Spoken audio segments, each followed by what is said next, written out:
State of insecurity in this nation.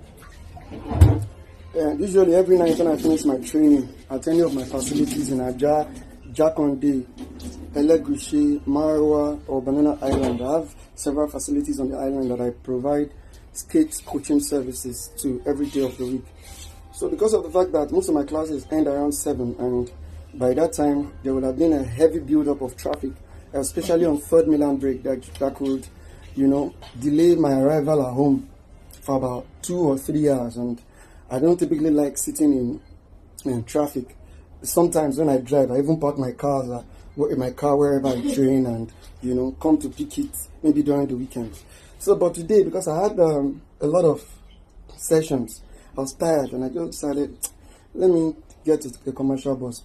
However long it takes, at least I will get home. Maybe I can even sleep, catch my breath inside the bus. Since I got into a bus that called Iyanoworo, I noticed that there was this weird smell in the bus. And anybody who has been involved in anything military training or settings will know about gases that knock people off. So I knew that was what it was. So I spat in my hanky and I used it to cover my nose. In about 5 or 10 minutes, every other occupant of the vehicle were all asleep, aside from the team members who had all brought out, coincidentally, nose masks to cover their noses. So their leader at the front looked back and shouted at me that they sleep. Waiting they find, waiting they look. Then I knew that okay, these guys are kidnappers. So we started exchanging words, and I wasn't rude or anything. I was just begging them, appealing to them that the phone I'm using is an Samsung Galaxy S22 and it's 1.3 million in the market now. That I can give it to them. At least they can still sell it for 800k. I told them, this is my ATM, you can empty it. I have a very big chain that is worth millions. I told them, this chain, you can take it. But they refused. They said, the only place where I will come down is when they are going to dagger me and pieces me. Anyway, because they saw that I was shouting and all that, they veered up the road and went to that place that leads to Adeniji Underbridge. They took that way and parked under the bridge. It was pitch dark. They brought me out and they started using knife, cutlass, different things on me. Now I'm fortified. I'm an African, so of course I don't take anything for granted. I don't take chances. So I'm fortified. So when they saw that the stabbing attempts on my body, the knife was not entering, their dagger, their kitchen knives, the knife was not entering, their dagger, their kitchen knives, their cutlass, they tried to cut me. About 3 of them held my neck, another 2 held my hand to the back, and they put, you can see lacerations on my neck. They put knife on my neck to try and, slash my neck and slaughter me, but it wasn't penetrating. So I just had the leader telling them in Hausa that they should lie me down and use their boots. About 3 of them were wearing army uniforms, so they should use their boots to crush my head.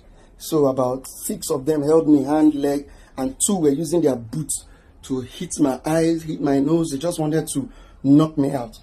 But so after some minutes, I just realized that I was getting dizzy and I was about to, faint.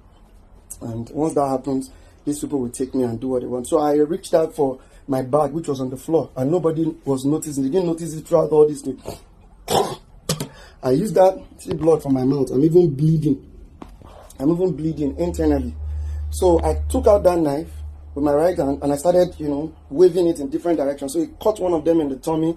His tummy got busted, one in the neck, another one in the eye, and they started bleeding profusely. So their leader was telling them that maybe they have gotten all these remaining ones who are asleep. Let them carry them and go and deliver them. They should leave me that at the end of the day I will die there with what they have done to me. So they all rushed off and this is me, bleeding on my throat. My nose is broken, my eye inside, something is fundamentally wrong. My eyes, my mouth. I just want to, clean up and then go to the hospital for medical attention. People, it is real. All the people I just talked about were northerners. These people have entered even Lagos State. They have entered Lagos. They have penetrated Lagos. They picked me up from that Lekki Ikoyi roundabout. That Ikoyi that links Lekki and Ikoyi, that bridge, that's where they picked me up. That kind of highbrow environment, that kind of prestigious luxurious environment. This is where these people picked me. Now, my pity is to all the about 8 other passengers who they've carried wherever they are carrying, and they're going to die definitely. Guys, you just have to be careful out there. That's what this is about. I'm still grateful for life. Elijah!